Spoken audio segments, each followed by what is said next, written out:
ఇక రేవంత్ అసమర్థ పాలనలో నానా అవస్థలు పడుతున్నామని మండిపడుతున్నారు అన్నదాతలు.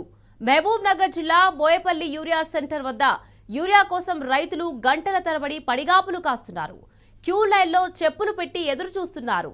మార్పు పేరుతో అధికారంలోకి వచ్చిన కాంగ్రెస్ పార్టీ సకాలంలో యూరియా పంపిణీ కూడా చేయలేకపోతుందని ఆగ్రహం వ్యక్తం చేస్తున్నారు. గత ప్రభుత్వంలో లేని యూరియా కొరత ఇప్పుడెందుకు వచ్చిందని ప్రశ్నిస్తున్నారు. కాంగ్రెస్ సర్కార్ రైతులను చిన్నచూపు చూస్తూ నానా ఇబ్బందులకు గురి చేస్తుందని వాపోతున్నారు. ప్రభుత్వం ఇప్పటికైనా స్పందించి రైతులకు సరిపడా యూరియా అందజేయాలని రైతులు డిమాండ్ చేస్తున్నారు.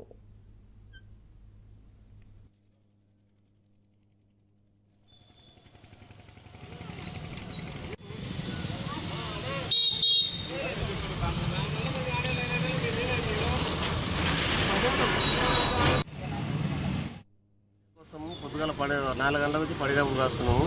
యూరియా విపరీతమైన షార్టేజ్ ఉంది. గవర్నమెంట్ దీని మీద దృష్టి పెట్టి రైతులు సతాయించకుండా, రైతుల ఇబ్బందులు పెట్టకుండా డిఏపి కానీ యూరియా కానీ ఇంతవరకు చాలా కష్టాలు పడడం, మళ్ళీ ఇప్పుడు కూడా కష్టాలకు కిందకి వచ్చింది. గత ప్రభుత్వంలో ఇచ్చినంత ఇప్పుడు వస్తలేదు. ఎందుకు వస్తలేదు? దాని మీద ఏంది ప్రాబ్లము? దేని గురించి ఎవరు తీసుకోవడం చర్య? అగ్రికల్చర్ ఏమని అడిగితే రెస్పాన్స్ లేదు.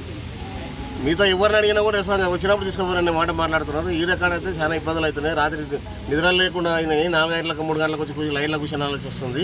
దయచేసి దీని మీద చర్య తీసుకొని తగినంత రైతులకు అందించేటట్ల గవర్నమెంట్ దీని మీద చర్య తీసుకుంటే బాగుంటుందని మా ఆశాభావం వ్యక్తం చేస్తున్నాం. అవసరానికి పంటలకు ఇయ్యనప్పుడు యూరియా పిండి సంచులు ఇయ్యనప్పుడు ఏం లాభము? గవర్నమెంట్ ఏం చేస్తుంది? గత ప్రభుత్వంలో లేని ఇబ్బందులు ఇప్పుడు ఎందుకు ఉన్నాయి? గత ప్రభుత్వం సకాలంలో టైంకి ఇచ్చినాయి. ఇప్పుడు ఇలా ఉండేం లాభము? మార్పు అన్నారు. ఇదే మార్పు ఏం మార్పు వచ్చింది? ఏం లాభం ఉంది? రైతులకు చాలా ఇబ్బందులు ఉన్నాయి. అసలు ఏం లాభం ఉంది? గవర్నమెంట్ వచ్చినాక ఏం లాభం ఉంది? ఎవరికి లాభం ఉంది? రైతులనైతే పూరా అనా ఇబ్బందులు.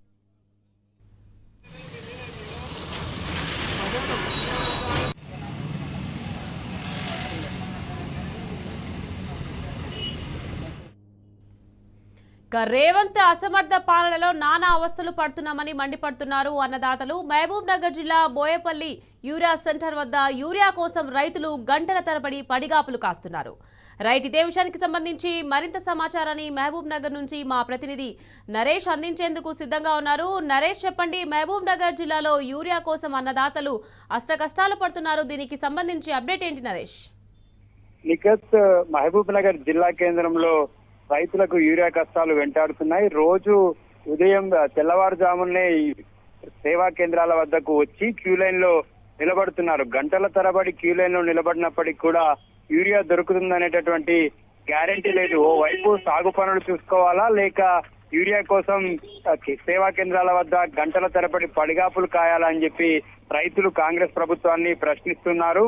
పంటకు సంబంధించి సరైన సమయంలో యూరియా వేయకపోతే దిగుబడి తగ్గుతుందని రైతులు ఆందోళన చేస్తున్నారు. ఉమ్మడి మహబూబ్ నగర్ జిల్లా వ్యాప్తంగా గత 20 రోజుల నుంచి కూడా నిత్యం యూరియా కోసం రైతులు తీవ్రంగా ఇబ్బందులు పడుతున్నారు. తిండి తిప్పలు మానేసి క్యూ లైన్ లో ఎదురు చూస్తున్నారు. చెప్పులు పెట్టి, ఆధార్ కార్డులు పెట్టి ఆ క్యూ లైన్ లో ఎదురు చూస్తూ ఉన్నారు. పిల్ల పాపలతోటి భార్యాభర్తలు ఇద్దరు కలిసి కూడా క్యూ లైన్ లో నిలబడినటువంటి పరిస్థితులు మనకు కనిపిస్తున్నాయి. ఒక్క బస్తా యూరియా కోసం గంటల తరబడి క్యూ లైన్ లో నిలబడుతూ రైతులు ఎదురు చూస్తున్నారు. అధికారులు డిమాండ్ కి తగ్గట్టు సప్లై చేయకపోవడం వల్లే ఈ పరిస్థితి నెలకొందని రైతులు మండిపడుతున్నారు.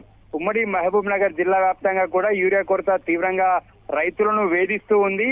ఇక్కడ స్థానికంగా ఉన్నటువంటి ఎమ్మెల్యేలు కానీ మంత్రులు కానీ ఇప్పటి వరకు ఈ అంశం మీద సమీక్ష చేయడం కానీ, ఇక్కడ యూరియాను సప్లై చేయడంలో ఉన్నటువంటి అడ్డంకులకు సంబంధించి కానీ ఎటువంటి రివ్యూ కూడా ఇప్పటి వరకు అధికారులు ఇటు ప్రజాప్రతినిధులు ఎవరు కూడా చేయలేదు. దీంతో రైతులు తెల్లవారుజామున 5 గంటల నుంచే కేంద్రాల వద్దకు వచ్చి యూరియా కోసం ఎదురు చూస్తున్నారు.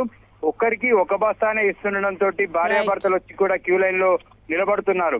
ఈ పరిస్థితి మరో 15 రోజుల పాటు కూడా ఉండేటటువంటి అవకాశం ఉంది. ప్రభుత్వంలో మాత్రం ఎటువంటి చలనం లేదు. రైతులు తీవ్రంగా ఇబ్బంది పడుతున్నప్పటికీ కూడా అదంతా ఫేక్ అని మంత్రులు కొట్టిపాడడం పట్ల కూడా రైతులు తీవ్రంగా మండిపడుతున్నారు. Nikhat, right, thank you Naresh.